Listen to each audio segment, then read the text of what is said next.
Hello again. How are you doing this evening? I'm still talking about adjectives plus preposition. That's what I'm still talking about. Last time I covered like 6 points that's of adjectives plus prepositions, right? And today I'm going to continue subsequently from where I left off. Without any further ado, let me get started. Okay, great. I'm still talking about adjectives plus prepositions. Adjective plus preposition. Last times I covered at least 6 of them, and today I'm still just keeping on with the same subjects, which is adjectives plus prepositions. So the next one is capable of. Somebody can be capable, right, of doing something, right? Capable of means that having the ability, power, able to do something or to do things effectively. That's the meaning of capable of, means that having the abilities, power, able to do things effectively. That is the meaning of just the adjective capable of. Examples: he's capable of winning the race. He's capable of winning the race. It means that he has the ability, he has the power to win the race. He's capable of winning the race. You are capable of doing a better job than this. You tell somebody you are capable of doing better job than this. You are capable of doing better job than this. Next, I'm perfectly capable of doing it by myself. I'm perfectly capable of doing it by myself.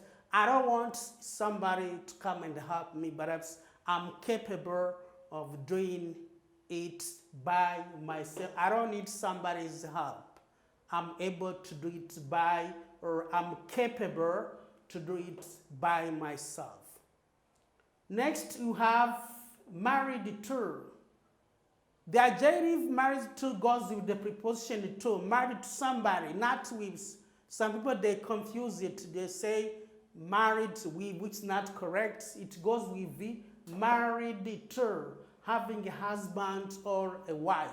Married to means that having a husband or wife. For instance, so how long have you been married to Jane? How long have you been married to Jane, right? You can say, we've been married for 10 years. We've been married for 9 years. So the question is that, how long have you been married to Jane, right? So married goes with the preposition to. We got an adjective married, because we say to be married to somebody. Okay? Next one is she's married to Jack, right? She's married to Jack, right? James is getting married to Vicky, right? James is getting married to Vicky. You see, married goes, the verb to marry goes with the preposition to. Sandra is married to an American. Sandra is married to an American, right? So that's how you can construct sentences, by using just the adjective, which is a marry, and plus just we say married to means that having a husband or wife. So Sandra is married to an American. Next is opposite to. Opposite to. On the other side of a particular area from somebody or from something, usually facing them, right? Opposite to. So you have the adjective opposite and their preposition is to. So when we link them together, you read opposite to.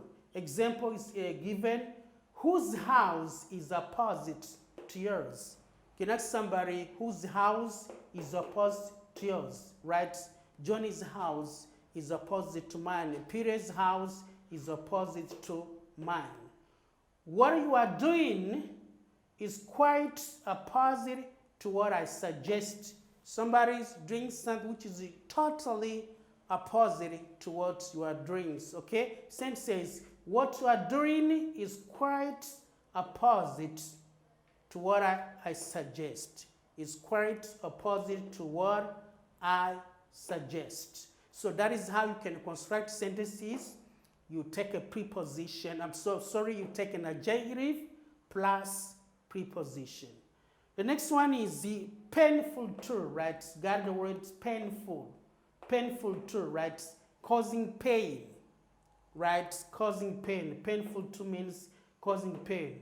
Example, for instance, the news was very painful to me. The news was very painful to me. Maybe that I got bad news from somebody and the news is just very shocking, right?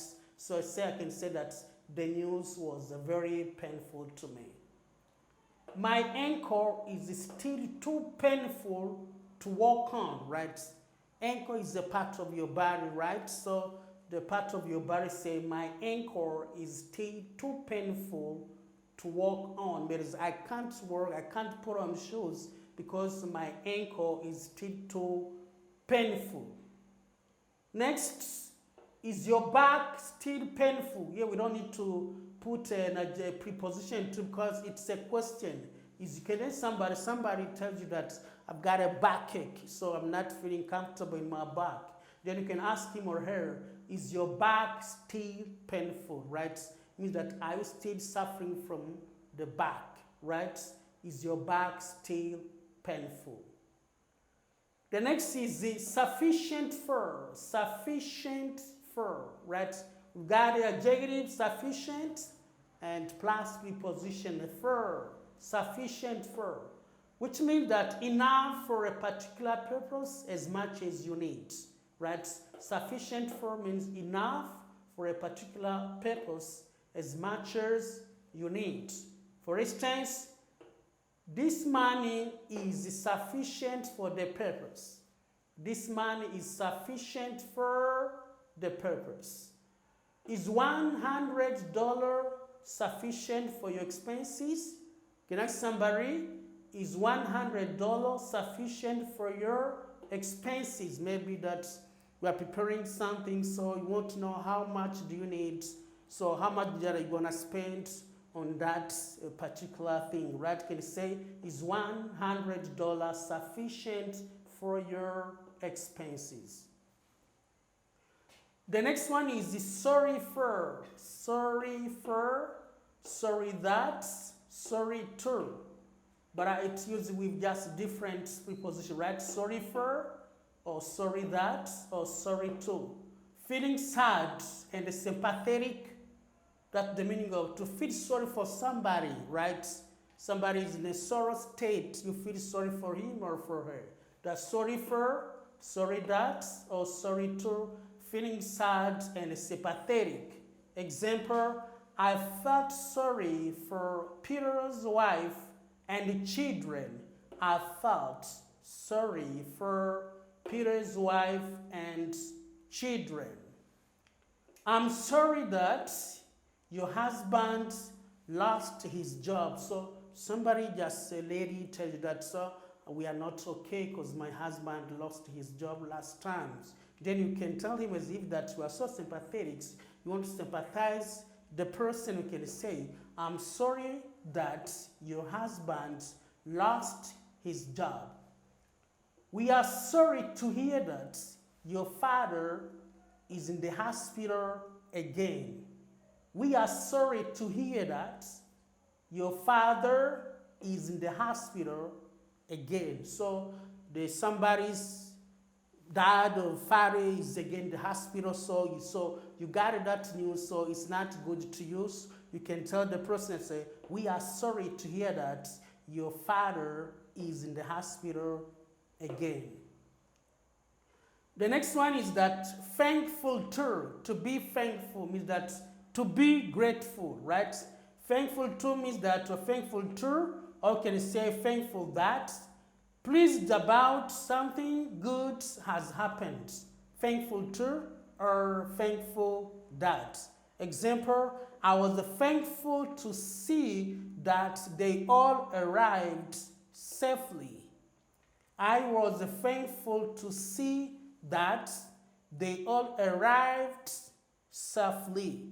They came to visit you and they went back, so they reached home safely without having any problem. So you can say, I was thankful to see that they all arrived safely. The last one is I'm very thankful to you for telling me what really happened.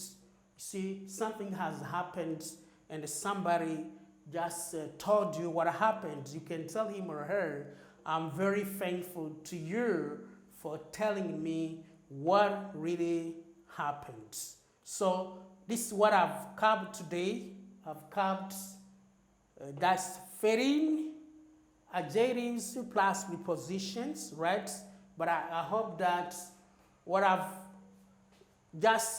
covered here will be so vital to you that when you try to watch this video wherever you are, so it will help you to be good at using adjectives plus prepositions. So what are you gonna do? That you have to know that language requires a lot of practice, requires a commitment. You have to dedicate yourself, devote to something that you want. So if you put much effort in what you are doing, so you will see a dramatic change. So language does not come by itself. So nobody was born being good at something. How do you become good at something? Is by doing a lot of practice and working so hard. There's nothing easy in this world. Everything's you have to work on it, right? So what you gotta do, that only you have to be committed, you have to give it time. So your improvement just comes depending on the time that you are putting on it, right? So a lot of people just get something out of some things. They're just based on or depends on what they put inside, right?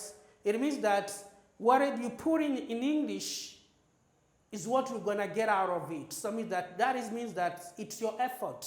When you put a lot of effort in what you are doing, so you will see a dramatic change. So language is about practice. You have to practice the language. You have to be just engaged. You have to be committed. So don't be shy about making mistakes. Mistakes is a part of learning. So you can't learn a language without committing mistakes. Nobody is perfect. Everybody makes mistakes. What you gotta do, that you have to be committed. You have to study seriously. Be with some people who are good at a language. If you have a chance, you are staying in that community. If you know somebody who's good at that language, you can just try to create a friendship. You have to provoke him because you are the one who wants to know what you want to improve your speaking skills. That is why you should put a lot of effort in what you are studying. What you have to know, that English language that belongs to you, just like it belongs to other people who were born into it. It's just a matter of creating a new habit. Forming a new habit is a practical skills that will impact the quality of your life. So the more time you put in a language, the more we see dramatic change in terms of speaking, writings, or listening, or just speaking. So depending on what you put in it, that's what you want to get out of it. So I hope what I've covered today is really just crucial, will help you to be able how to construct sentences by you take an adjective plus preposition. Thank you so much. May God bless you and have a great